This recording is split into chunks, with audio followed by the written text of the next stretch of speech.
बच्चों आज हम एक नया चैप्टर शुरू करने वाले हैं जिसका नाम है द लास्ट लीफ, आखिरी पत्ता। ये कहानी है दो सहेलियों के बारे में जिनमें से एक का नाम है जॉन्सी। जॉन्सी के कुछ विचार हैं। क्या विचार हैं भाई? ये सारे विचार और साथ ही साथ इन दोनों सहेलियों के साथ क्या होगा जानने के लिए क्या करेंगे बच्चों? हम करेंगे इस पहले भाग की शुरुआत। तो चलो करते हैं पहले भाग की शुरुआत। Sue and Johnsy, two young artist, दो यंग यानी कि युवा आर्टिस्ट्स, कलाकार, शेयर्ड अ स्मॉल फ्लैट, वो साझा करते थे एक छोटा सा फ्लैट, एक छोटा सा घर। The flat was on the third story of an old house. ये जो फ्लैट था वो कहाँ पे था? थर्ड स्टोरी यानी कि तीसरी मंजिल पे था, एक पुराने घर की। Johnsy fell very seriously ill in November. Johnsy क्या हो गई? बहुत गंभीर रूप से, सीरियसली यानी कि गंभीर रूप से इल हो गई, बीमार हो गई नवंबर में। She had pneumonia. क्या हुआ उसको? वो बीमार, कौन सी बीमारी हुई? जॉन्सी को हो गया pneumonia. She would lie in her bed without moving. Johnsy क्या करती? बिना मूव किए, बिना हिले लेटी रहती। लाई करी रहती मतलब लेटी रहती अपने बिस्तर में। Just gazing out of the window, एक टक देखते हुए। गेज करना यानी कि एक टक देखना, एक टक देखते हुए खिड़की से। तो जॉन्सी क्या कर रही थी? वो बीमार थी, वो अपने बिस्तर में पड़ी रहती और खिड़की के बाहर एक टक देखती रहती। सू, हर फ्रेंड, उसकी मित्र का नाम क्या था जॉन्सी की? सू, became very worried. वो काफ़ी ज़्यादा worried हो गई, चिंतित हो गई। She sent for the doctor. उसने बुलवा भेजा एक डॉक्टर को। Although he came every day there was no change in Johnson's condition. भले ही वो डॉक्टर हर रोज़ आता था, पर जॉन्सी की कंडीशन में, जॉन्सी की स्थिति में कोई बदलाव नहीं आया। तो क्या क्या शब्द पढ़े बच्चों हमने? देखिए, यंग, यंग का मतलब होता है युवा। आर्टिस्ट यानी कि कलाकार। शेयर्ड यानी कि साझा। स्टोरी का मतलब है मंजिला। सीरियसली मतलब गंभीर रूप से। मूविंग यानी कि हिले। गेजिंग यानी कि एकटक देखना। विंडो का मतलब है खिड़की। वरीड यानी कि चिंतित। सेंट फॉर यानी कि बुलवाना। कंडीशन का मतलब है स्थिति। तो जॉन्सी बहुत ज़्यादा बीमार हो गई निमोनिया के कारण और उसकी स्थिति में कोई परिवर्तन नहीं हुआ, भले ही डॉक्टर हर रोज़ आता था। One day the doctor took Sue aside. एक दिन डॉक्टर सू को लेके गया असाइड यानी एक और, एंड आस्क्ड हर, और सू से पूछा, is there anything worrying Johnsy? क्या कोई ऐसी बात है जो चिंता करा रही है जॉन्सी को? नो रिप्लाइड सू। तो सू ने क्या जवाब दिया? रिप्लाई किया, उत्तर दिया, जवाब दिया, नहीं। But why do you ask? नहीं, पर आप ऐसा क्यों पूछ रहे हैं? द डॉक्टर सेड, डॉक्टर ने बोला, Johnsy it seems has made up her mind that she is not going to get well. Johnsy, ऐसा लग रहा है उसने अपना मन बना लिया है कि वो कभी ठीक नहीं होगी, वेल नहीं होगी, ठीक नहीं होगी। If she doesn't want to live, medicines will not help her. अगर वो जीना नहीं चाहती तो दवाइयाँ भी उसकी कोई मदद नहीं कर सकती। Sue tried her best to make Johnsy take an interest in things around her.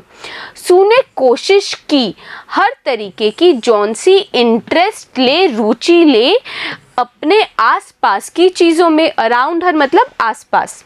She talked about clothes and fashions. वो बातचीत करती कपड़ों के बारे में, फैशन के बारे में। पर जॉन्सी not respond. पर जॉन्सी क्या करती? रिस्पॉन्ड नहीं करती, कोई उत्तर नहीं देती, कोई जवाब नहीं देती। तो क्या क्या शब्द पढ़े हैं बच्चों हमने? देखिए, हमने पढ़ा कि असाइड का मतलब क्या होता है। क्या होता है असाइड का मतलब? असाइड यानी कि एक और। वरिंग का मतलब होता है चिंता। रिप्लाइड यानी कि उत्तर दिया। ट्राइड यानी कि कोशिश की। इंटरेस्ट मतलब दिलचस्पी या फिर रुचि। अराउंड यानी कि आसपास। टॉक्ड यानी कि बातचीत की। तो भाई सू बहुत कोशिश करती थी जॉन-सी से बातचीत करने की, कपड़ों के बारे में, फैशन के बारे में, पर जॉन-सी रिस्पॉन्ड नहीं करती थी, जवाब नहीं देती थी। Johnsy continued to lie still on her bed. Johnsy ने जारी रखा पड़े रहना अपने बेड में ही। Sue bought her drawing board into Johnsy's room. Sue लेके आई, ब्रॉट किया यानी लाना, तो सू लेके आई अपना ड्राइंग बोर्ड जिसके ऊपर चित्रकारी करी जा सके, वो बोर्ड होता है बच्चों। तो सू लेके आ गई अपना ड्राइंग बोर्ड जॉन-सी के कमरे में एंड स्टार्टेड पेंटिंग। और उसने आरंभ किया, स्टार्ट किया यानी कि आरंभ किया पेंटिंग करना, चित्रकारी करना। To take Johnson's mind off her illness, she whistled while working. अपनी बीमारी से, इलनेस यानी बीमारी, अपनी बीमारी से ध्यान हटाने के लिए जॉनसी का सू क्या करती, विसल करती, सीटी बजाती, वर्क करते हुए, कार्य करते हुए। Suddenly Sue heard Johnsy whisper something. अचानक से सू ने सुना जॉनसी को विस्पर करते हुए, फुसफुसाते हुए कुछ। She quickly rushed to the bed and heard Johnsy counting backwards. वो जल्दी से, तेजी से रश करके गई, दौड़ के गई जॉनसी के बिस्तर के पास में। कौन? सू।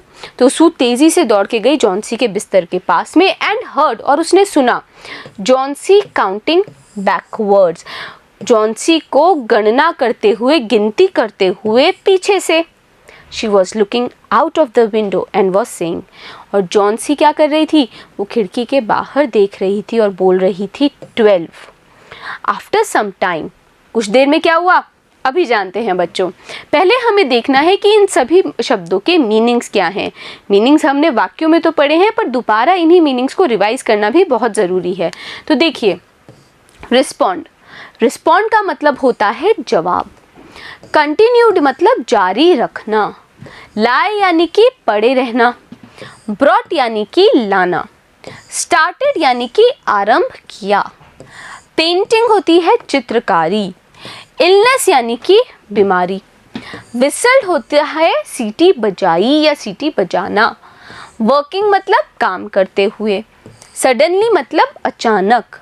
विस्पर का मतलब क्या होता है, विस्पर का मतलब होता है फुसफुसाना। क्विकली मतलब जल्दी से।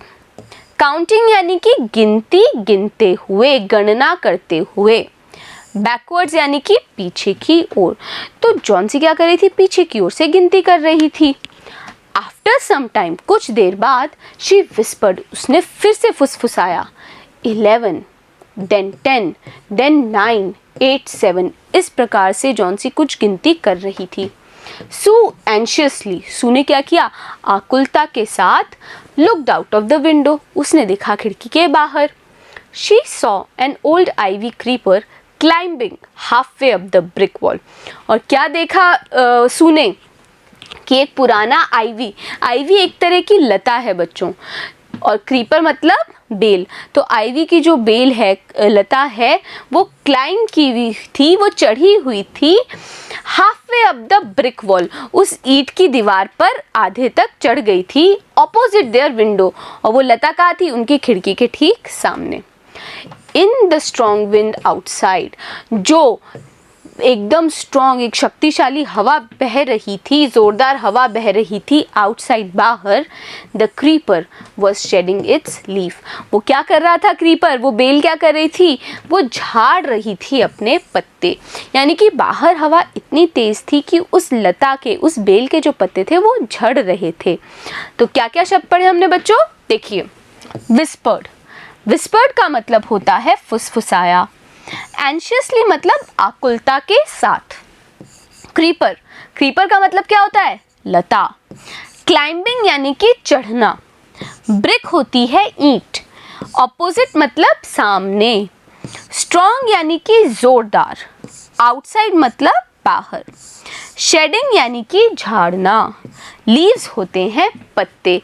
तो जॉनसी किस चीज़ की गिनती कर रही है, जानेंगे हम अगले वीडियो में। बने रहिएगा मेरे साथ, मिलते हैं अगले वीडियो में।